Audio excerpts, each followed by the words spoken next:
a massive sticking point on this path, and where I think, always struggled with throughout my journey, is trying to come to some form of a mental conclusion, like a thought. Trying to like figure it out and have like this answer, like solving a very hard maths equation, and all of a sudden it's like, oh, everything is consciousness, or everything is empty, or empty, form is emptiness. These sort of mental conclusions. And we think we can sort of come to a conclusion mentally, and then from that conclusion, we can hold on to it as a ground. And what's actually going on there is we're looking for some form of ground to stand on. The identity, especially when its reality starts getting really shaky, when there's sort of, when layers are dropping away of, its solid experience of I'm in here and the world's out there and I interact with the world from here.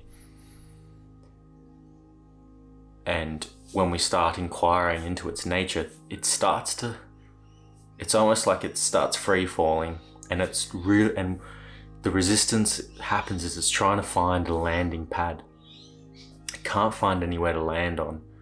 So usually after an initial shift in identity, there is a landing pad of I am consciousness, or I am the witness, and we keep inquiring and it keeps slipping.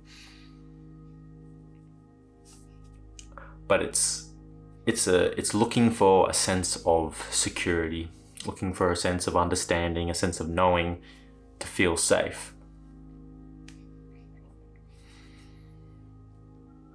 And this can usually lead us to trying a lot. It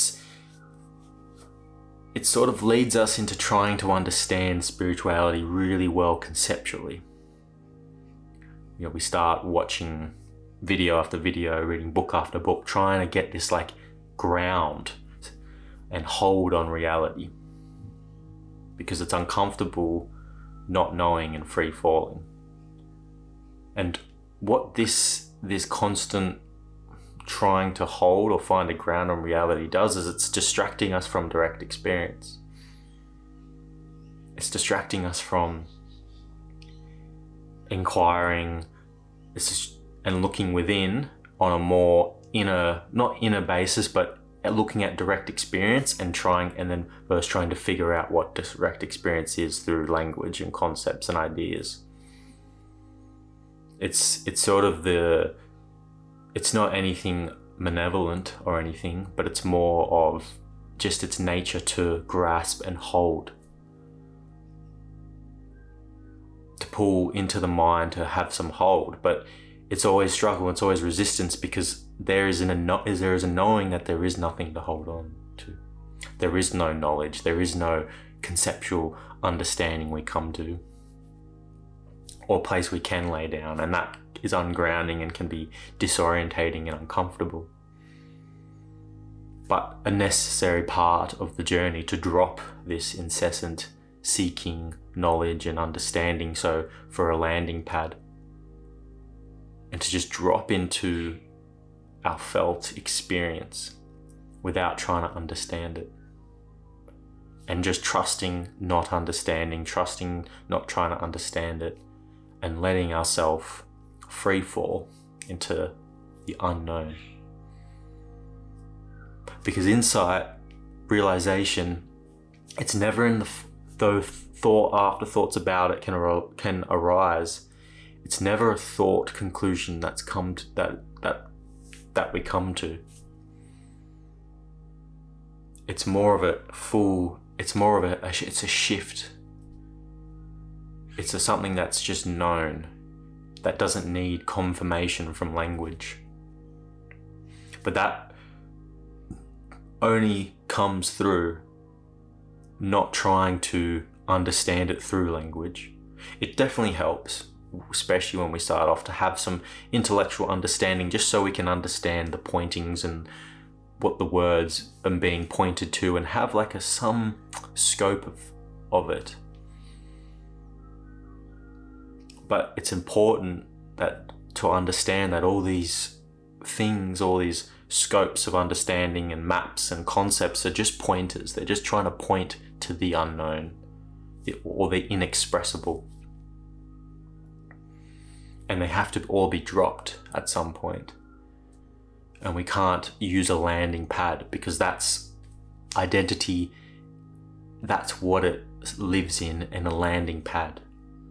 Whether in the belief I am a separate self, to the belief of I am infinite consciousness.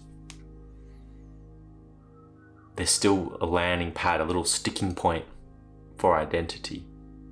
There's just subtle and subtler layers of it.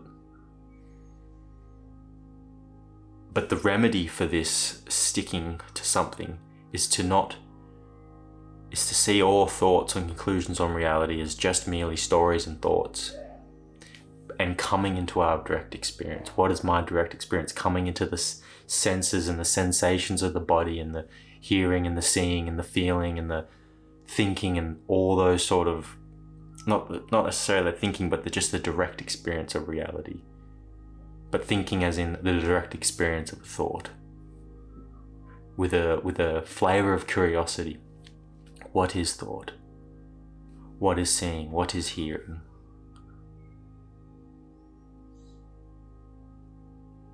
And just feel directly and directly, and things will clarify through just being really mindfully present. And not in like a typical mindful way, but it's really in the senses, in a state of surrender and curiosity and openness, and not letting thoughts come to a conclusion. Because there's direct experience, and thought is just more of an after reflection, an interpretation. Anyway, I hope you guys found this video helpful, and I'll see you guys in the next one. Thank you.